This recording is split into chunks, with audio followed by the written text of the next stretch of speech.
اعوذ باللہ من الشیطان الرجیم، بسم اللہ الرحمن الرحیم۔ پارہ 28 سورہ تغابن، رکوع نمبر 1۔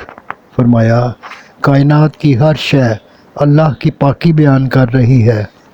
وہ سارے ملک کا مالک ہے اور ساری خوبیاں اس کے اندر جمع ہیں۔ اسی نے سب انسانوں کو پیدا کیا، کچھ ایمان لے آئے اور کچھ منکر بنے۔ تعجب ہے کہ انکار کرنے والوں نے پہلوں کا حال معلوم نہیں کیا جو منکر ہوئے اور سزا چکھی، اور ان کے لیے آخرت میں بھی دردناک عذاب ہے۔ فرمایا ایک دن تم سب کو دوبارہ زندہ کر کے اکٹھا کیا جائے گا، اور نیک کام کرنے والوں کو جنت اور آیتوں کو جھٹلانے والوں کو دوزخ ملے گی۔ رکوع نمبر 2۔ فرمایا اللہ اور رسول کا حکم مانو، اگر منہ پھیرا تو تمہارا نقصان ہے۔ یاد رکھو اللہ کے سوا کوئی معبود نہیں، ایمان والوں کو چاہیے اسی پر بھروسہ کریں۔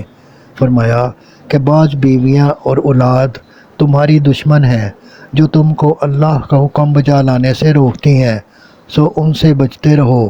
ان سے تو تمہاری آزمائش مقصود ہے۔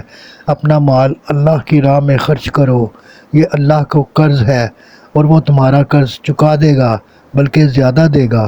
سورہ طلاق، رکوع نمبر 1۔ فرمایا طلاق عورت کو ستانے کے لیے نہیں، نہ ہی غصہ نکالنے کے لیے ہے۔ طلاق اس وقت دو کہ عدت پوری ہو سکے۔ پھر طلاق کے لیے اصول بیان فرمائے اور فرمایا کہ اللہ کی حدود میں رہو، باہر نہ نکلو۔ طلاق رجعی کا طریقہ بیان کیا، بوڑھیوں اور نابالغ لڑکیوں کی عدت بتائی، حاملہ مطلقہ کی طلاق اور رضاعت وغیرہ کی تفصیل اور خدا خوفی کی تلقین فرمائی۔ رکوع نمبر 2۔ فرمایا کہ پہلے حدود اللہ توڑنے پر بستیاں خسارہ اٹھا چکی ہیں۔ فرمایا کہ ان سے نصیحت لو، ہر وقت اللہ سے ڈرتے رہو کہ کہیں ایسی غلطی نہ کر بیٹھو جس سے تم پر اللہ کا عذاب نازل ہو۔ فرمایا اللہ نے تمہاری ہدایت کے لیے قرآن نازل فرمایا ہے۔ ارشاد ہوا کہ اللہ تعالیٰ نے 7 آسمان و زمین پیدا کیے اور ان کا نظام بڑی خوبی سے چلا رہا ہے۔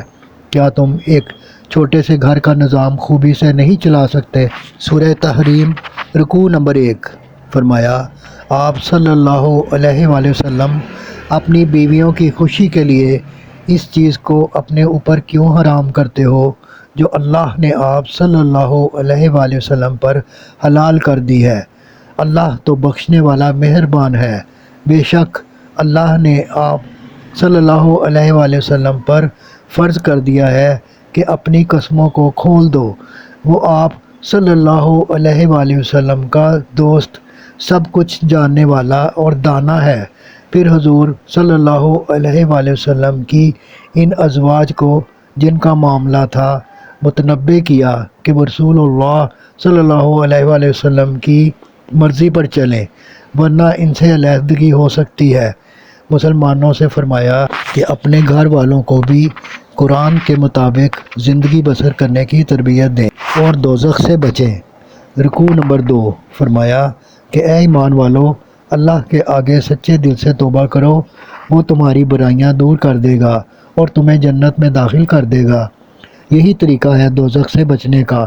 پھر اللہ نے 2 مثالیں پیش کیں کہ نوح علیہ السلام اور لوط علیہ السلام کی ازواج اپنی بدعمالیوں کی وجہ سے مستحق عذاب ٹھہریں، اور فرعون کی بیوی اور مریم علیہ السلام اپنی نیک سیرتی کی وجہ سے عند اللہ مقبول ٹھہریں۔ صدق اللہ العظیم۔ آپ سے گزارش ہے کہ چینل کو سبسکرائب کر دیں اور گھنٹی کے بٹن کو دبا دیں۔ دعا ہے کہ اللہ تعالیٰ آپ کو صحت و تندرستی والی زندگی عطا فرمائے۔ آمین ثم آمین یا رب العالمین۔